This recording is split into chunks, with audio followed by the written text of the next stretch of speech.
break and we can talk afterwards and swap contact information and keep the learning going. Okay, I guess we're officially starting. And I guess I'll introduce myself. I'm Jim Lee. I started my own farm many years ago, probably before a lot of you were born, over in the Central Valley in the late 70s, and farmed over there for 15 years. Worked on farms for a few years to get some experience, and then had my own place for a little over 10 years, doing mostly direct market. And worked on, I was involved in a lot of different projects. I worked with Cooperative Extension and worked with a couple of nonprofits doing, demonstration farming, and then had a great opportunity to get an ag degree at Fresno State in ag science. And then the minute I graduated, I had another really amazing opportunity to take the farm manager position at UC Santa Cruz in 1990. So I jumped at that. It's probably the smartest thing I ever did. Sometimes when you're on your own farm, you just get a little bit like this, really focused. And so being at UC Santa Cruz was just like this wide open door for me in terms of just exposure to so many different people and different ideas and different, we did lots of on-farm research and extension work and trainings and teaching. So I did that for 21 years and figured that was probably enough. It's a handful of working there. And so in 2010, started working down in USDA with Eric Brennan, who's the organic scientist at USDA in Salinas. I oversee his field research. And then, since I had some spare time, I managed to get myself written into a couple of grants to mentor beginning farmers through USDA, which is actually paying for my time here today. SAGE has a BFR grant, and so does UCSC Farm. So I'm still 40% time actually at UCSC, helping with curriculum development and teaching and trainings, and I have my fun little job down at USDA, and then I get to do these BFR things. So I'm actually having a lot of fun with all of this, as you might imagine. So yeah, it's a pleasure to be here. I just want to thank you all for taking time out of your busy lives to show up here today. I hope that we all kind of gain a little bit of something here today about irrigation.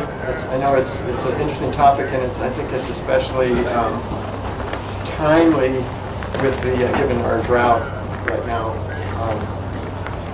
To be really, we really all need to strive to be just really wise water users. There's just no way around that. There's no reason why we can't do a better job of what we're doing. A lot of us are already doing a really good job, but I'm going to just try to give you the tool today. You have a bunch of handout material.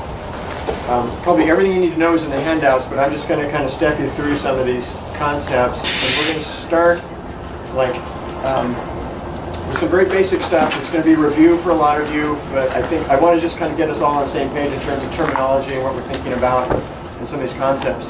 And then at some point I just got some stuff I want to demo for you all. So at some point we'll take a break halfway through, maybe we'll do some of the demo stuff, and then we'll come back and kind of finish up. So we should be, well on our way by noon here. But we'll just take it one step at a time. What was it? Somebody, I remember what it was. There's a farm in Soquel, Dirty Joel Produce, that grows. They've been focusing on dry farm tomatoes for quite a few years. We kind of started the dry farm tomato thing at UC Santa Cruz many years ago, and a lot of farms picked it up. And Joe was one of the students at UC Santa Cruz many years ago, and now he's got this big farm, and you might know the name. They sell at Ferry Plaza, and they're pretty well known. They've been doing some breeding work on some of their, what they've been trying to do, because the one tomato variety that works so well in dry farming is early girl, right? And they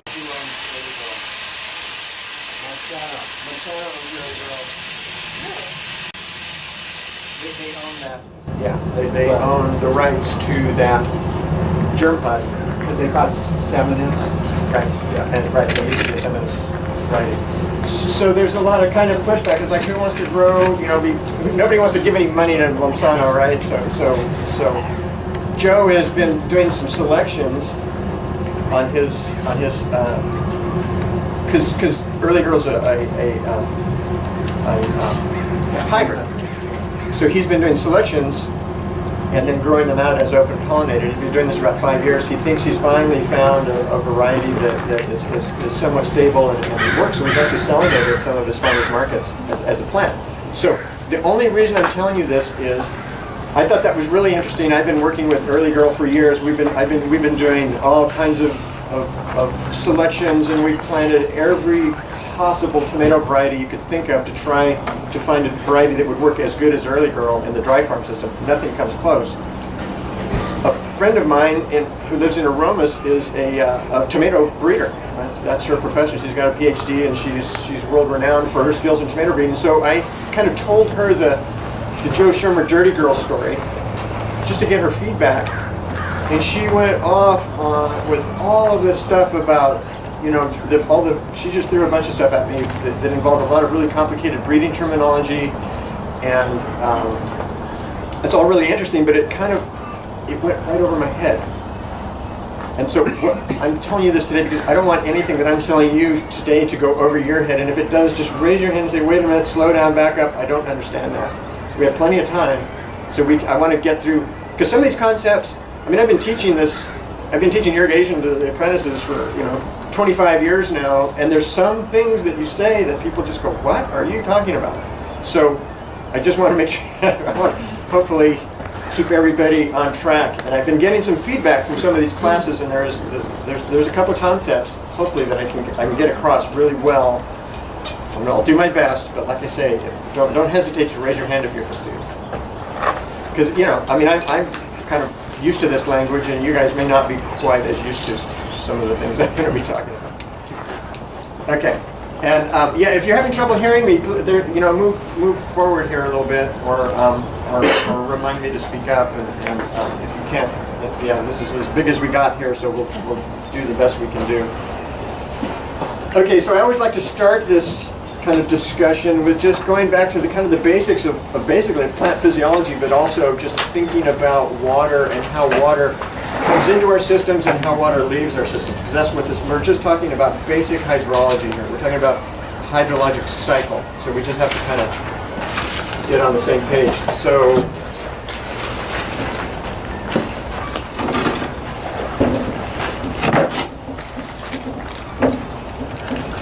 everybody can see that, I hope.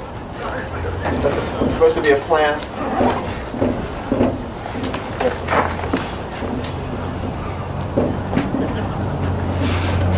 These are the roots. So how does water come into this system? What are all the ways? I'm going to make you guys do some work here today, too. Huh? From rain, right? Precipitation. Irrigation, and that could be a drip line, or that could be a sprinkler, right? Or it could be, if you have plenty of water and your ground's flat, it could be flood irrigation. Very common. Very actually, if it's done well, it's a very efficient method of delivering water. If it's not done well, it's probably one of the worst uses of water you can imagine.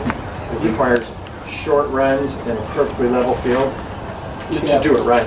Capillary flow from the water table. Right. So we have, we may have water here, and we'll talk about capillary. I'm glad you bring that up. But water. It's interesting how water works. So and we'll get into capillary in a minute here. So we have input, right? Rainfall, irrigation, drip that is making a nice wetting pattern, sprinklers. So then how does water leave this system? Evaporation from the surface, soil surface. Transpiration from the plant. I don't need to write these out, right? You guys can. So there's all these leaves have little stomates on them that open and close depending on what the weather's like and what time of day it is, but they control the amount of of transpiration that can happen. So the transpiration really just is from the stomach into the atmosphere, and it's basically, the water is going into the water is going into a gaseous state. From the what? From the what part of the plant? Oh, from the stomach. Stomach. It's an opening on the leaf. I mean, Google it. They're really cool little. They work on turgidity, and they control basically the amount of transpiration that the plant is capable of doing. Runoff?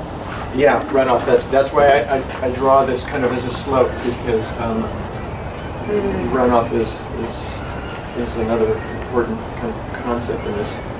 Groundwater pumping? So, right. So that would be for the lower water. For the water on the water table, I mean, when we irrigate, we're typically extracting water from this aquifer through a well, and so that's a little bit different. But I'm just kind of thinking about just this system right here. So the most important thing that I'm trying to get across here, what's next here, and how water leaves this system. What's that? Yeah, or that's uptaken into the plant and then transpiration. Fruit? Leaching. Everybody, that's the take-home message for today. Leaching, because you guys probably know this, but and I'm sure there's lots of good stats on this, but just about every single aquifer in this state that is underlying agricultural land is contaminated with nitrogen from agriculture, primarily from concentrated animal feedlots. But the parts per million nitrate in most of our aquifers in this state is beyond safe drinking water standards. That is because the fact that nitrogen is nitrogen is basically the same charge as soil particles, so it doesn't stick to soil particles. It is leachable. So is phosphorus. Over about 80 parts per million, phosphorus is also leachable. So when we over irrigate, if we over fertilize, we are washing the nitrate, the nitrogen, and the phosphorus into the groundwater. Then when we pump it, we're returning it. It's working great in Salinas Valley. In the shallower aquifers in the Salinas Valley, the nitrate is so high that when growers calculate their nitrogen budget, they have to include the percent nitrogen that they're applying every time they irrigate, and oftentimes it meets their nitrogen needs. So, I think that's, there's two reasons not to over-irrigate. One is you're wasting an absolutely precious resource. The other is you're potentially contaminating the groundwater. So just remember that. And remember that when you're thinking about your nitrogen budget and your fertility. Many years ago when this kind of small-scale organic movement started, like in the 70s in California here, most of the information was coming at that time from like Rodale, and everybody was saying, oh yeah, compost, just add it, it's really great. And people were applying 20 tons to the acre, and it took a lot of years and a lot of research and study, but it's been pretty clearly demonstrated that the organic farms in this state, generally speaking, have a poorer track record for nitrogen management than the conventional farms do because of an over-application of compost, especially animal-based compost. So, just something to be aware of. People finally kind of figured out about 10 years ago that 5 ton per acre rate on compost is probably adequate in terms of meeting the fertility needs of the crop, and 20 tons. And it's pretty simple when you look at the percent nitrogen. Compost 2% nitrogen, that's 20 pounds per ton of nitrate nitrogen. So if you're applying 20 tons, you're putting out 400 pounds of nitrogen, your plant needs 100 pounds. So I'm just kind of reminding you all to kind of do the math when you're thinking through fertility, especially as it relates to irrigation. That was a little aside, but it's all kind of tied in with this. So yeah, so I think we got a good idea of water coming in, water going out. We have, and so I'll erase this in just a second, but I wanted to get back to this capillarity because that's a really important concept to understand. And before I even get into that, I kind of want to talk about this whole transpiration thing. So what's the term we use to refer to the combination of evaporation and transpiration? Evapotranspiration, right? That's a combination. So that's a measure of how much water is leaving this system right here, your agricultural production system, right? That's how we measure that. It's a very, very common term, and I'll be coming to it a lot, and it's in all of my little handout sheets here. But so we are really going to be talking a lot today about evapotranspiration, and that is very easily abbreviated to be ET. Evapotranspiration. So when you think about a plant and how it transpires, why is it? What's the main function for it to be transpiring water? Just from a physiological standpoint. For cooling? If it helps with cooling, Feeding. yeah. Feeding.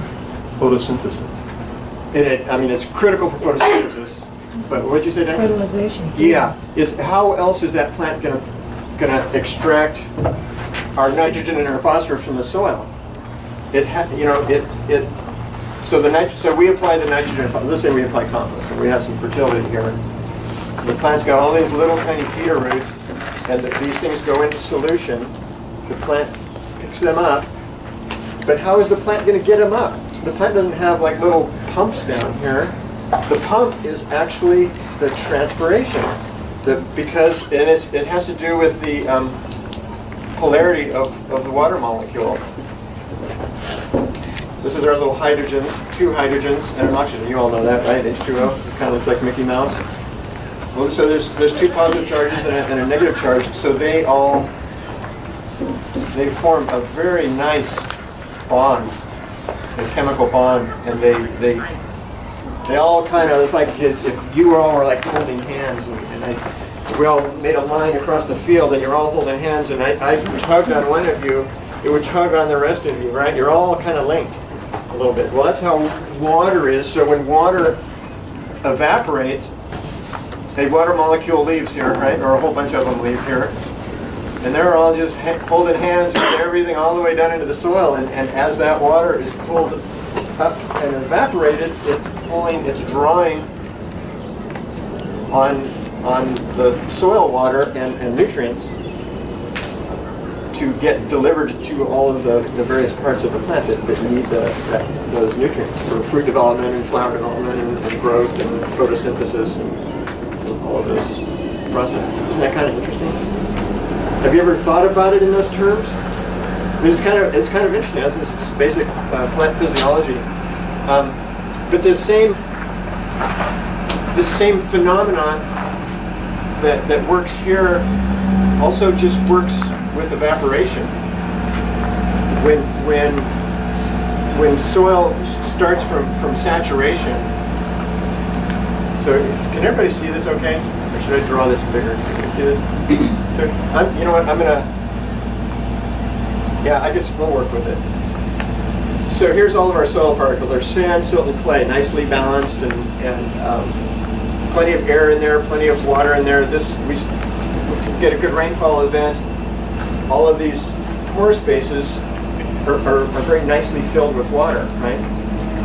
And we have the pull of gravity will take its toll, but the water has what's called a holding capacity. And so, the soil has a water holding capacity. So the soil can hold a certain amount of water beyond the pull of gravity. What's that called?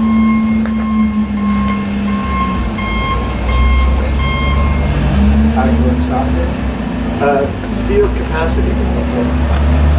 So when you're at field capacity, that's the amount of water that the soil can hold beyond the pull of gravity. so water can't go down, but water can evaporate from the surface, right? And so just from surface evaporation, all of these little passageways between soil particles are actually, they function as capillaries. So they're very tight spaces. And so through the forces of cohesion and adhesion, the water kind of sticks together, stays in those capillaries. As it evaporates and becomes gaseous and leaves, it's doing the same thing it's doing in the plant. It's like it's pulling its neighbor along with it. And so you can lose a tremendous amount of water just from surface evaporation. So that's why when we dry farm, our whole goal is to stop that evaporation. And how do we do that? You can mulch. You can put down a plastic mulch. That'd probably be the best. But you can put down what we call a soil mulch. But you don't really put down a soil mulch, you create a soil mulch. So you can do, if you just do tillage repeatedly, you're breaking those capillaries and you're trapping that moisture in the soil. Does that make sense? That's one of those tricky concepts. So if you can have a I know it's always really hard to kind of get some of these things until you actually like experience them and kind of poke around. But we could have half of this ground in a kind of a non-tilled situation and half of it tilled, and we're going to lose a lot more water from evaporation in the non-tilled part than we are in the tilled part. We're going to hold moisture in the tilled part. One of the challenges of no-till agriculture is in California, in our Mediterranean climate, is actually water retention. Because if the surface is exposed, and especially if you see soils that have like that as they dry down, they develop cracks. The water can just wick out of there like crazy. And you can kind of test this theory in the spring as things are drying down, and you can kind of go into tilled ground and find there's lots of moisture, and go into non-tilled ground and see that the moisture is actually. You're talking about tillage, are you saying just like the first couple inches to help protect the water from evaporating, or are you talking about? Yeah, probably 6 inches. Yeah. If it's heavily mulched, it's still going to lose all that water? If it's heavily mulched, the mulch will help. If it's lightly mulched, the mulch doesn't help. But yeah, that's a good point. And it's not, a heavy mulch. I mean, that takes a lot of material to when we apply compost at 20 tons per acre, it's barely 3/16 of an inch thick. So you can imagine how many tons you would need on a per acre basis in an agricultural system to get an effective mulch. That's why it's mulching is done more on a garden scale. So the tilling was before we plant. Right. Reducing tilling in. Yeah, and then you have to kind of keep tilling if you're dry farming and you really want to hold that evaporation. Just around, obviously. Right. I'm a little confused. What you're saying is if we fill it, then we hold more water? Right. Yeah, I know, it's counterintuitive. If it dries, number one, it'll run off because it won't absorb it. And then the cracks, if it goes in cracks, it'll evaporate fast. Evaporate. Yeah, anybody who's doing dry farming, I mean, it's a tricky one, because you would like to think that we could just, especially in an orchard, you'd like to think, oh, wouldn't it be great just to have a grass cover?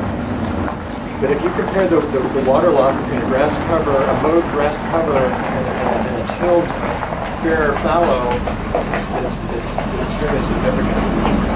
Yeah. That's what I was imagining that when I started doing it. I'm normally doing average till. Oh. That way I want a little bit moisture, so I was totally wrong on that. They also say So we don't get out of the work. disc. Are they saying that don't disc it too deep? Right. It has to be shallow? In an orchard, the roots of the trees are generally speaking, are pretty shallow, and they come right up to the surface, especially like apples and plum fruits. Grapes and olives, people tend to go a little deeper, but yeah, you want to minimize. Yeah. Closer together on the view in the back. There's a few chairs outside. Yeah, don't be shy. There's chairs right up here. Are there any more chairs around? There's a seat right here. There's like a seat Two or right three here. seats right here. I'll get another chair in here too.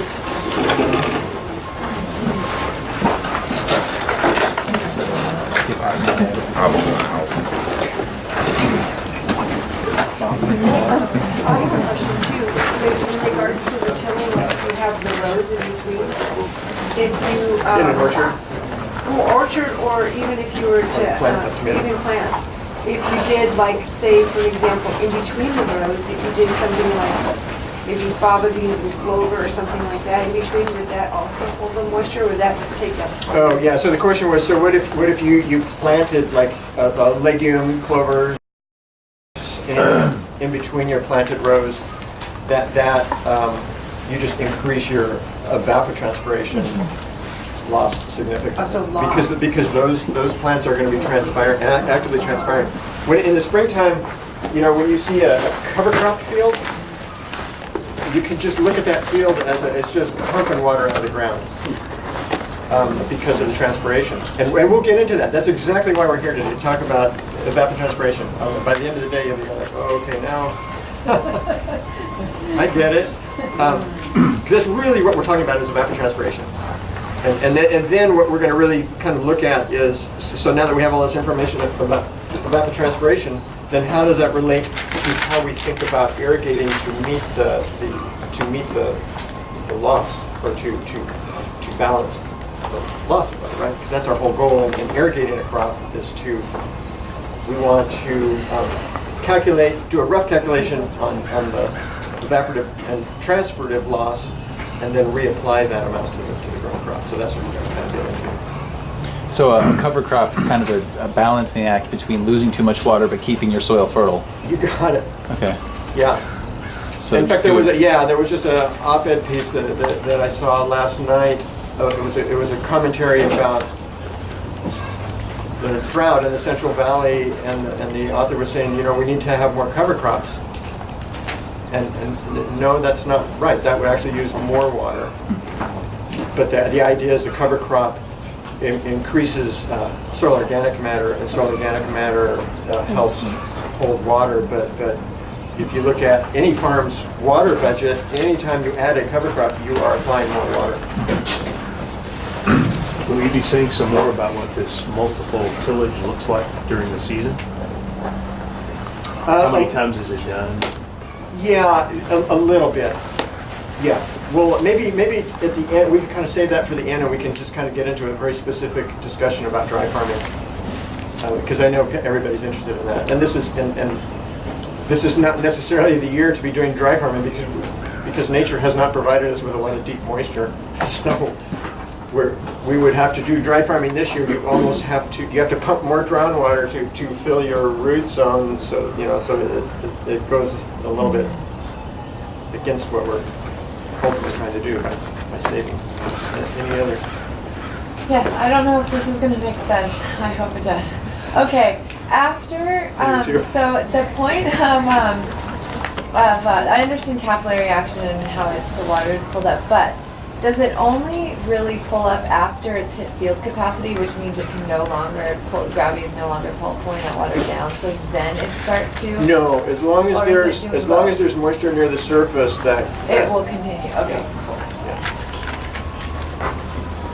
Jeremy, you're going to talk about solute concentration and salinity in the process. Because I bring that up because the saltwater intrusion like in the Delta is happening fast. In fact, Contra Costa Water District just shut down their lower plant because the fluorides are going way up.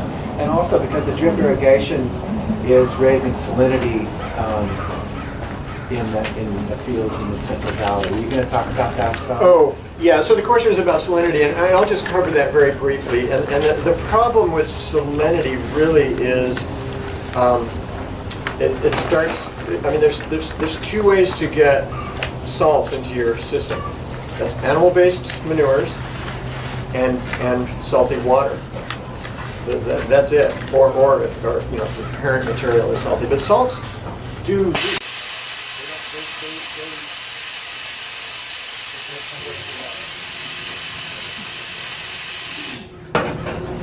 Salts do leach, so if you're in an area with heavy rainfalls and good infiltration, salts aren't such a big problem, but if you're in an area like the Central Valley where your evaporative loss is extreme and your incoming water is salty, then you will absolutely, and you're in a low rainfall area where the leaching potential is decreased, you will concentrate salts at the surface, and that is because of this.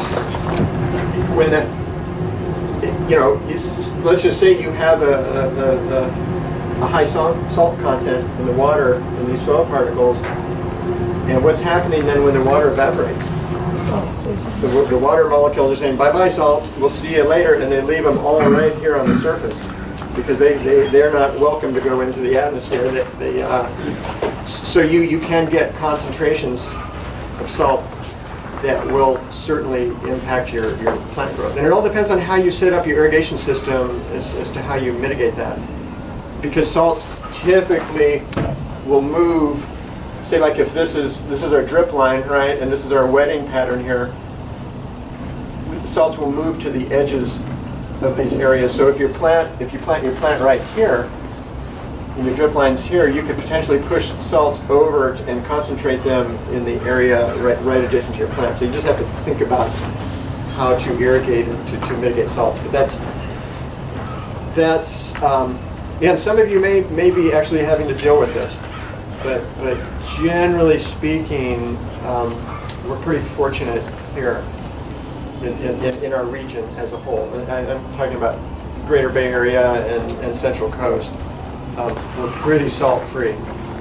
So you just want to pay attention to your incoming water, the salinity of your incoming water, and then pay attention to on your soil test.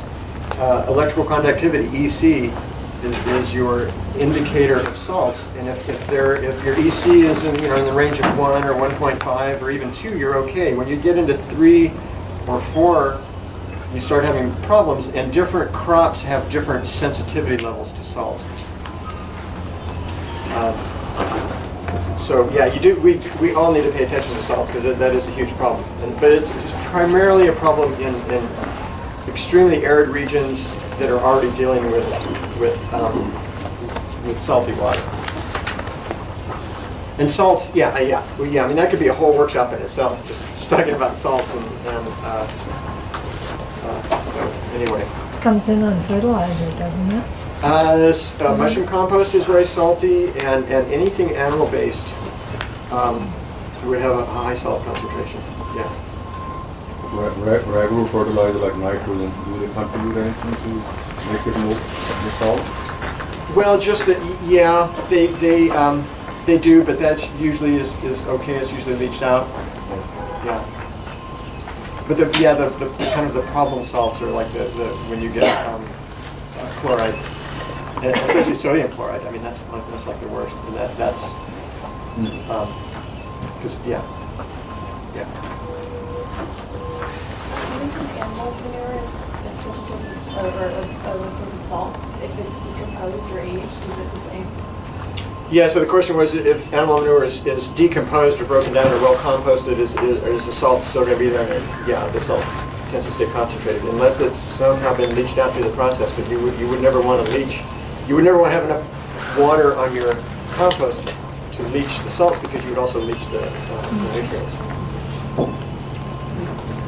But yeah, so the salts survive the decomposition process. I guess that's yeah. And mushroom compost, people. Well, I was pretty hard on mushroom compost. I think in our last class, or maybe it was when we were talking about soil fertility, soil testing. But mushroom compost, be careful with that because it can be salty, but it can also be loaded with residual fungicides because the conventional mushroom industry uses a lot of fungicides so that their fungus will grow and the others won't, right? So yeah, it's kind of an industrial byproduct, really. Unless it's and I think Kirsten or somebody asked me if it's from an organic mushroom grower, it's much better than if it's from a conventional. I'm thinking about like artificial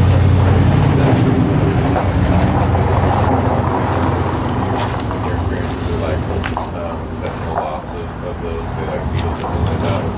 Oh, yeah, so, yeah. So the question was, so when, you know, if you're doing tillage, what's the impact to the beneficial macro and microorganisms in the soil? And, yeah, that's a huge problem. And we could, maybe at some point, we could do a class on no-till, because that's a really fascinating topic. Because I think we would all, in our hearts, rather not be doing tillage. But tillage, it works. Yeah, I mean, it's like a balance of probably like saving water and then. Yeah, insects. I mean, exactly. It's always like a fine dance probably. It's a fine dance, and I think the biggest, the drawbacks to tillage are the disruption to the macro beneficials in the soil, spiders and ground beetles and centipedes. I mean, the list goes on and on and on. But you get, but it's a really tough. Oh, I was going to say, the bigger issue in my mind is the fuel use, is the hydrocarbon use with tillage. One case to fertilize wouldn't find salty on. What's that? One cases. No, they should be pretty good. Yeah. Okay, so we're ready to move on. Any other little I mean, this is great. I mean, these topics are all so inclusive. I mean, you can't talk about irrigation without talking about tillage, and you can't talk about tillage without talking about no-till, and you can't talk about no-till without talking about hydrocarbon use. And anyway. Okay, so I think we're good here. I'm gonna erase that. I'm gonna make sure I'm covering everything here.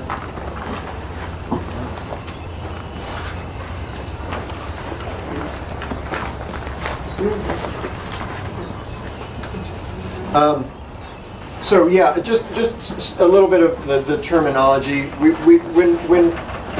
When water moves through this dynamic maze of soil particles and roots and organic matter,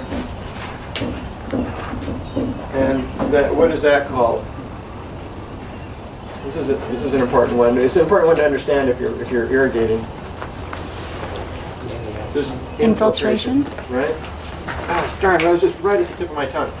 So water infiltrates. Why do we need to know that? What's important about that? How much water you have? Huh? How much water you have? Yeah, but what else? Different soils have different rates. Yeah.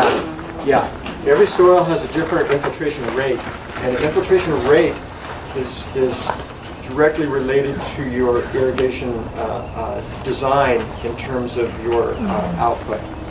So in other words, if your output is beyond the rate of infiltration, let's say just on your sprinkler system, your sprinklers are putting out an inch an hour and your soil can only infiltrate water at a half inch an hour, what's going to happen? Runoff. You're going to get runoff, you're going to get puddling, you're going to get pooling, you're going to get Pressing. you're going to cause lots of problems. So that's why I just want to make sure. And then what's the other term that kind of is very similar to infiltration? When we refer to how water moves through the soil. Percolation. Yeah. There's infiltration and percolation. Well, aren't they both the same? They're both pretty much the same, but we usually, when we talk about infiltration, we're relating that to the rate at which the water can move through the soil. So that's a measurable thing. Percolation is just kind of the water. It's kind of more like a verb. It's like how the water percolates through the.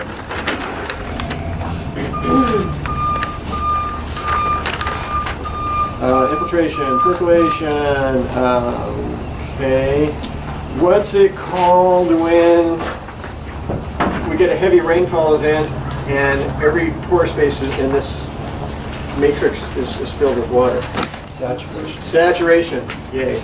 Okay, so we go from saturation, like after a heavy rainfall event or after a heavy irrigation event, then gravity kind of pulls everything out, and so what's left, we just talked about it, is referred to as the condition, that soil condition. Field capacity. Field capacity. We're at field capacity. And this is kind of when we really get into this and we start talking about how we measure evaporative and transpirative loss, or our ET loss, we're really starting at a point with field capacity. It's kind of have to think about it as like your checkbook. And you make a deposit of $1,000. That's your starting point. Then you start spending money, right? And you buy your groceries and you pay for your rent, and pretty soon you're down to $20, and then you make another deposit. So we're starting from field capacity. That's important to understand, I think. And that's a really interesting concept in agriculture in general, and it's something that was really impressed upon me when I was at Fresno State studying ag science. And it was always kind of baffling to me when I would go through the Central Valley. And you can see it right now when you go through the Central Valley. People are irrigating bedded ground, flood irrigating bedded ground that they're going to plant what on? Tomatoes. Cotton. Sorry about that. I'm going to turn this off.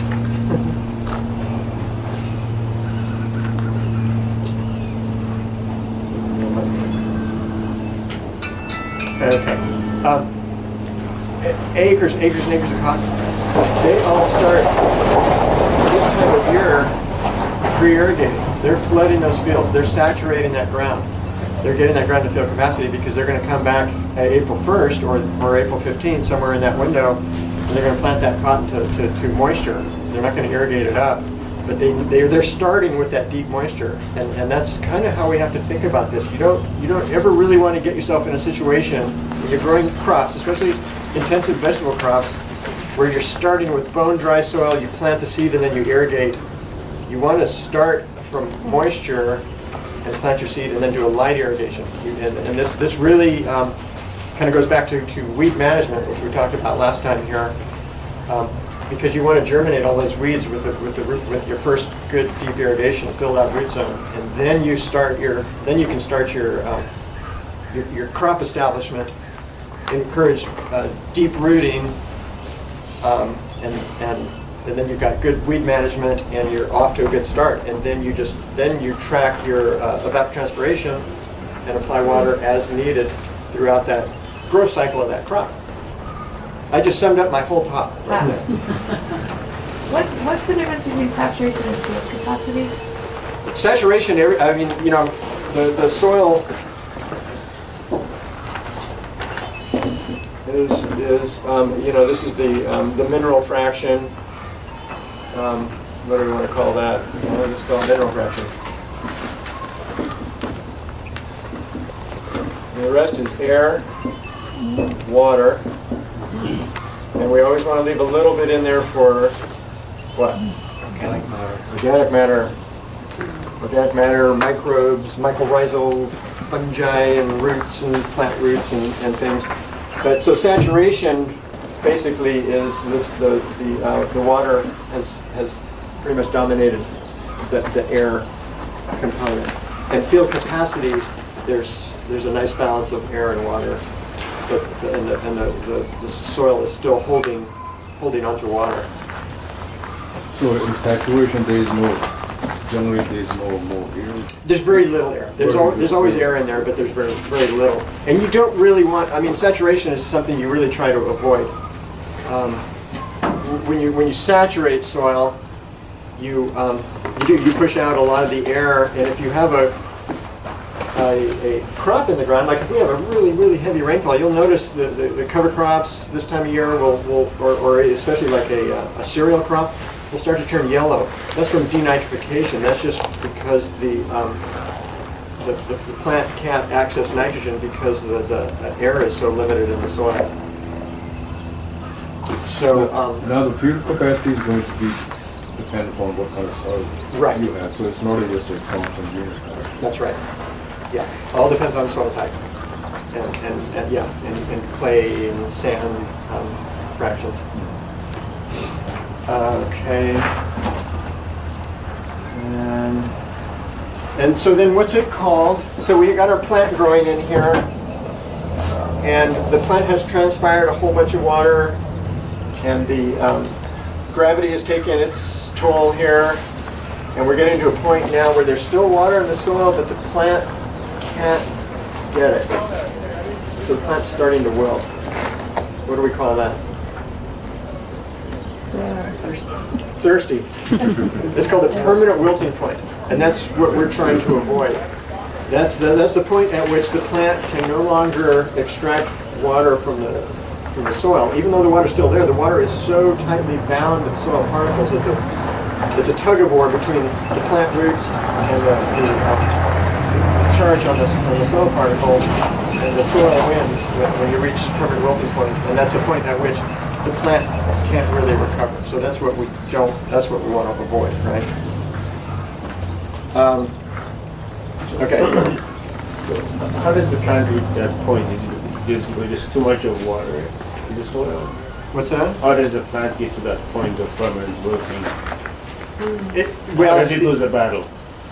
Yeah, it's basically when it loses the battle, when it can no longer extract any of that moisture that's held too tightly to the soil particles. Which was because of oversaturation or because of like? No, just because it's just transpirative loss over time and evaporative loss over time. So we just take a tomato plant, we stick it in the ground right now. There's lots of moisture from all these rains. It grows and grows and grows, and we keep the weeds down around it, and eventually it's gonna run out of water and it's gonna start to wilt, especially in this climate here. Now we do that on the coast in a nice clay soil where the climate is more marine influenced or marine moderated, and we keep it well mulched, and the tomato, like that early girl tomato, can just go 8 feet deep for moisture. It never really runs out of water. It's fine and it survives, but in a warmer climate like this, it reaches a point where it can't keep up. So I'm confused. Let's clear this up. Yeah, I thought there was the reason why I couldn't pull the plant was because there was too much waterlogged medium of soil, or is it because the soil there's no water that it got a point of permanent wilt? There's no water. Okay. Yeah, the plant has used all of the water, extracted all the water. Yeah, maybe I confused, because I kind of jumped from saturation. Yeah. So we go saturation, field capacity, kind of healthy plant to permanent wilting point. It's kind of a gradient. I thought you were getting into plants that supposedly don't like wet feet and they have too much water, they die. Oh, right, because I was talking about saturation and denitrification. Yeah, so hopefully everybody's clear on this. So if we irrigate, if we put more deposit, it's about the wilting. Right. Yeah. So but you want it's mismanaging the irrigation. But the goal of the irrigator is to apply the water before the plant gets to permanent wilting. Correct. That's really what we're shooting for. Staying as close to field capacity as we can, but we definitely have to swing. Otherwise, you'd have to water, every 2 minutes, and we don't want to do that, right? So yeah. So the saturation and permanent wilting point is extreme.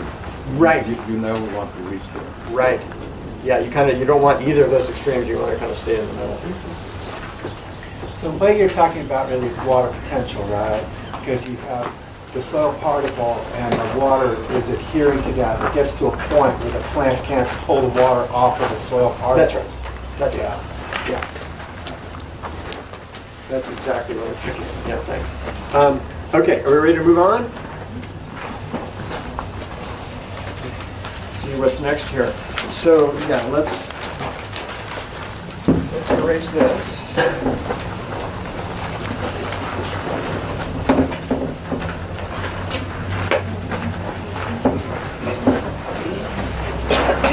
And now we get into the really fun stuff. We have to, hopefully now you have a good idea of just kind of the basic plant physiology and water movement and our goal as irrigators to kind of maintain a healthy, thriving plant. Now we're going to kind of get into water and how we kind of think about water and how do we think about water in terms of volume? What's the most common? Quarts, gallons. Quarts, gallons. Measurement. How any of you on I think the ag park here, or anybody on a municipal system, how is water usually measured? Acre feet. Yeah. Sometimes acre foot, and I'll explain that. A lot of times by cubic feet, yeah, or by CCF, which is 100 cubic feet. Right, very common. So, and those all, you've got all that, all the conversions in your handout here. Gallon is probably the one that we can relate to the most. But, so I want to just talk about acre foot. This is where we get into some confusion sometimes. But I know that's not going to happen today. So you have to just kind of use your imagination. How many square feet in an acre? 43,560. Very good.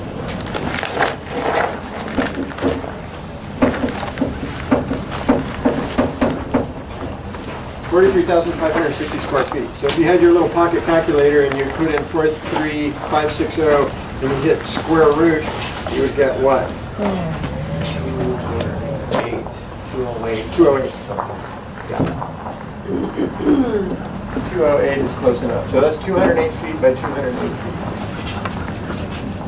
And then so it's 1 acre. So now if we just imagine that acre as a swimming pool, and this is 12 inches, and we fill that whole thing up with water, that's an acre foot. So how many gallons is that?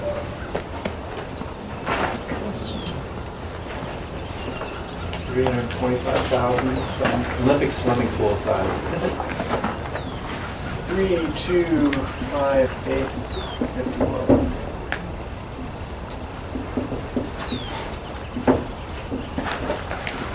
So does that seem like a lot of water or not very much water? A lot of water. Seems like a lot of water? Hell of a lot of water. Hell of a lot of water, right? That's a huge swimming pool.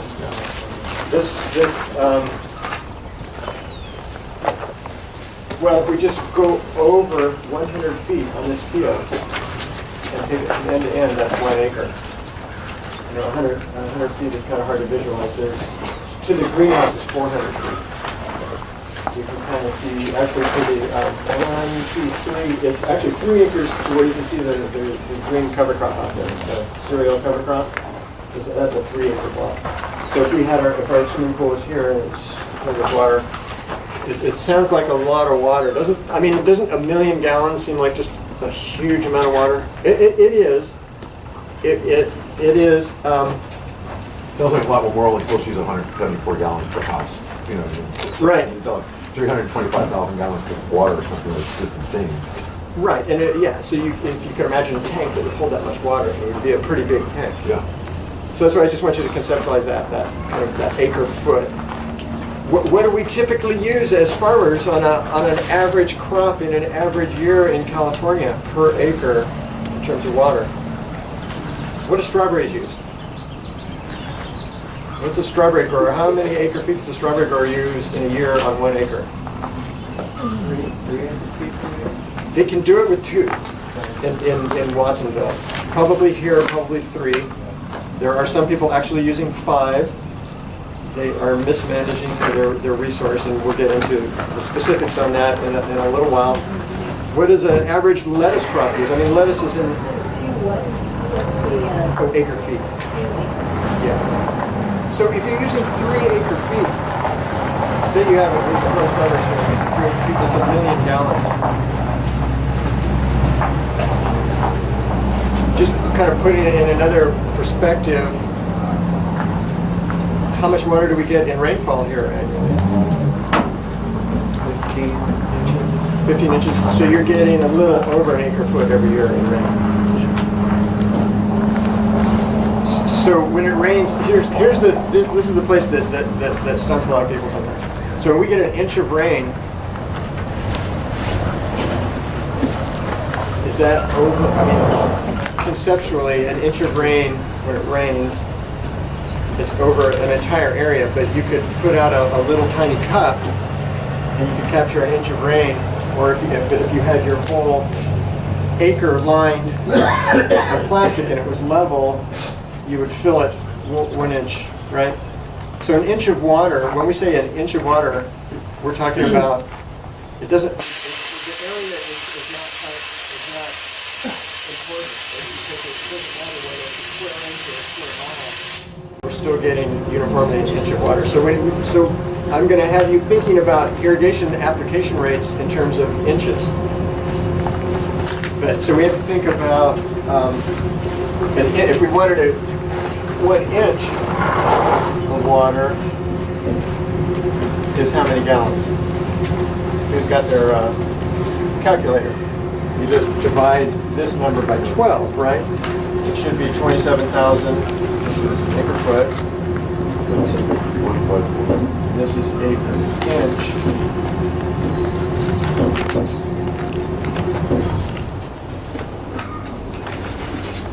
27,154 gallons. So every time we have to go irrigate this acre of an actively growing crop, and our application rate is 1 inch, we're putting out 27,154 gallons. So you all probably kind of visualize like a 2,000 gallon water tank, or maybe, I don't know, the size of this building here would probably hold 6,000 or 8,000 gallons, I'm not sure. But you would need a 27,000 gallon tank just to water every week. And so it's really kind of mind-boggling how much water we're talking about to water. And it gets really mind-boggling when you start thinking about the cost of water and the cost of pumping and the energy involved. I mean, the water that we're using here is coming from a long ways away, right? Or you think about the California Aqueduct delivering water from Shasta Lake all the way down to Los Angeles. The single biggest electricity user in the state of California are the pumps that move water from Northern California to Southern California. Tremendous energy use. You can, I forgot to do that today, but I usually like to have like a 5-gallon bucket full of water because it's heavy. 5 gallons of water is really heavy, and if you can imagine what a pump, when you're pulling it up from the ground, and if you had to, and your well is 200 feet deep, can you imagine climbing a ladder 200 feet with that 5 gallons? And a pump, a typical pump is putting out, to irrigate this acre, we would need 60 gallons a minute. So anyway, I just want to really emphasize the importance of kind of thinking about energy and really thinking about how cheap our water really is in the grand scheme of things. And it's extremely energy-intensive process to deliver from the ground to the surface, out to our crops. So we are really going to be kind of focusing in on this right here, the number of gallons in an acre inch. Any questions? Everybody doing all right? Dave? I was wondering how much acre feet does a lettuce grower use? Between 1 and 2 acre feet. Over the course of the season. What's that? Over the season. Yeah, and a lettuce crop is quick. Yeah. And to put things into perspective, I mean, so it takes, so 3 acres of lettuce would take 1 million gallons. And there's 10,000 acres of just lettuce in Salinas Valley. So if you do the math and you think about number of acre feet and equate that into millions of gallons, it's just agriculture uses 80% of the water in the state. Is that year-round or is like they usually they'll double or triple crop lettuce. Yeah, so you could conceivably use 1 million gallons per acre per year as a lettuce producer. So based on these numbers and the science that you've already introduced today, you just said 80% of the water in the state is used in the Central Valley for high-scale farming. How well is water managed in those systems, based on what you know about tilling, etc.? Yeah, it's managed fairly well. It really depends on how much it costs as to how well it's managed, and water rates in the Central Valley are all over the map. But there are some people paying $1,000 an acre feet right now just to keep their almond orchards alive. Historically, people on there's no federal or state water deliveries this year, but in years past, people in the Delta have been paying $10 to $20 an acre foot for water. So it's just all over the map. And any large-scale farm, goes through a very thorough design process on their system, and just because it all comes down to money and profit, and you typically do a really good job of irrigation management. typically. Yeah. We still have a long ways to go.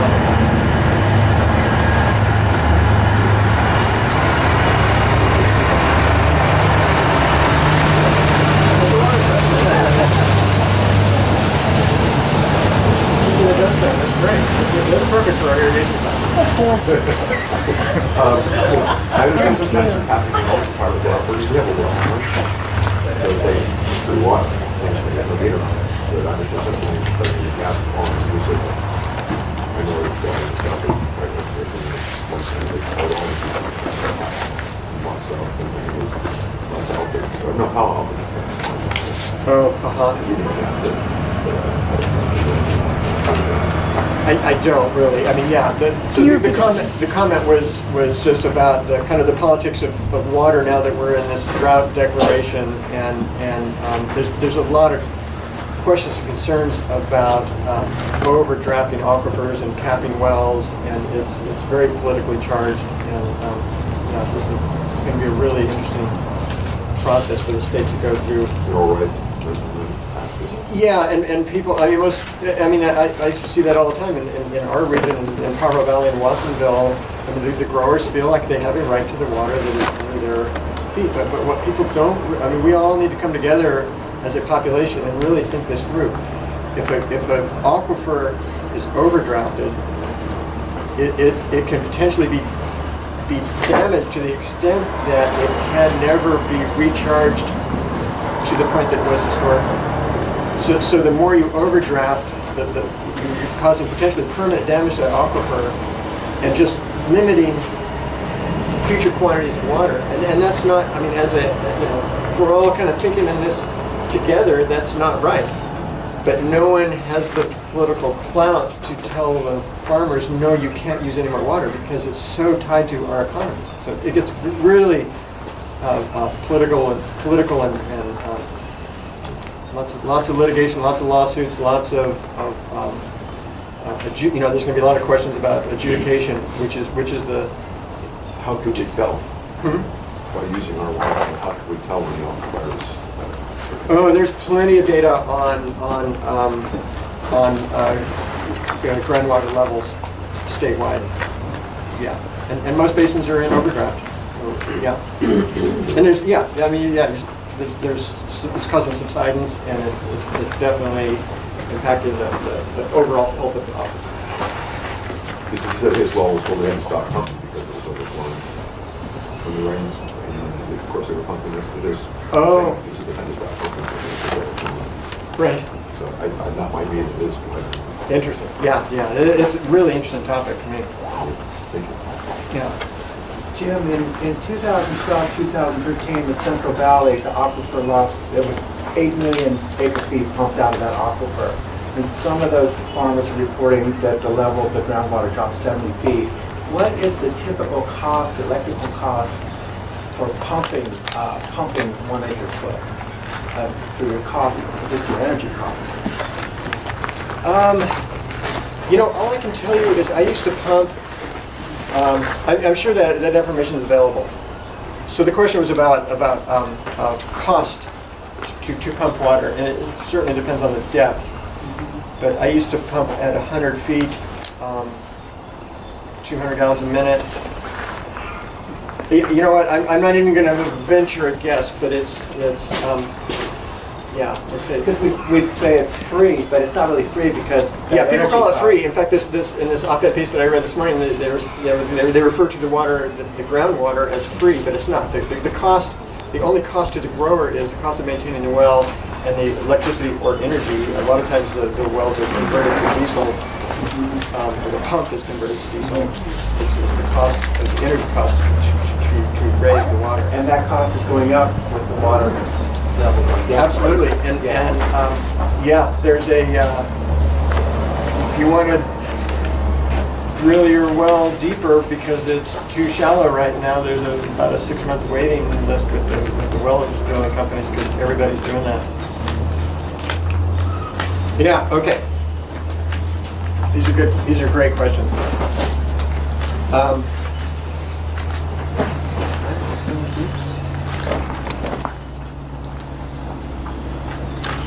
So, everybody clear on acre foot, acre inch? A lot of times, measurement is done in cubic feet. Austin? Question for, I can phrase this right. So I understand the measurement of the water it takes to the 325,000 acre flowing gallons is the amount of water it takes to water an acre. But is say, for example, if you're trying to project your yearly cost of water, how many, the amount of the number of gallons of water you would use in that year would be completely variable depending upon obviously where you are and all. Is there a way to kind of project that? Yeah. If I'm a farmer on a budget and I want to. We're getting there. Oh, okay. We are getting there. That's about, we're almost there, in fact. So a cubic foot of water is basically 7.5 gallons. So 100 cubic feet is 748 gallons, or I just rounded up to 750 gallons. Just so you know, you can look at your home water bill or your farm water bill. If you're in CCFs, you need to do the conversion to gallons. It helps me to convert to gallons just so I can conceptualize volume. What did you say that number was? Oh, it's a cubic foot of water is 7.48 gallons. How many? 7.48. 7.48. Yeah. So then the other concept is flow rate. And how is flow typically measured? Gallons per minute? Gallons per minute or gallons per hour. Right. And then we have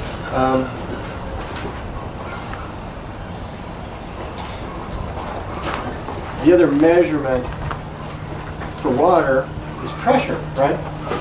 And sometimes people have a hard time going from kind of flow rate to pressure, and there's a lot of times a lot of confusion, and I don't really know how to clear that up. But yeah, pressure is really important for distribution uniformity, and you have to know your flow rates to do any kind of system design. Let's do a time check here. It's 10:30. We're doing good. Anybody need I mean, you guys probably are warming up out there, right? Yeah, so feel free to get up and stretch and warm up, and we'll take a break here in a minute. And I kind of want to introduce this topic that Aspen just asked about, and then we can take a break.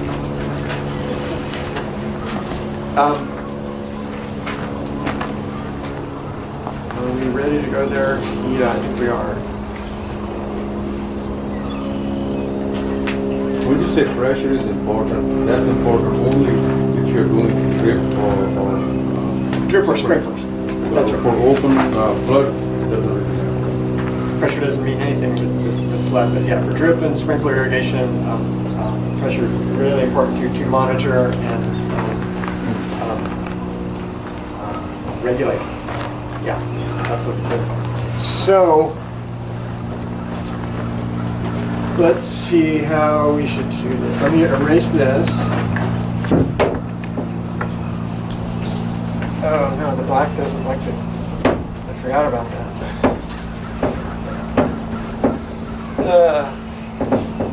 Oh, we're getting this on film. This is really important. Let me zoom in. I gotta remember not to use that black pen. There's some spray. I don't know if Okay. Well, I need to. I think that's good. I don't use the black. So we've talked about evapotranspiration. We've talked about quantities. We're kind of ready to kind of launch into how to scheduling. And there are throughout the state of California, there are these weather stations. You've probably seen them. It's just a standard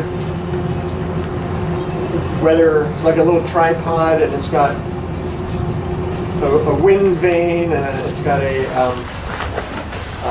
it measures humidity and dew point and temperature, wind speed. They're all over the state. There's a whole network of them, and the They're all under CIMIS, California Irrigation Management Information System. And they take all that data and give you a number, which you really need to know for your region. And that number is daily ET. It's called ETO.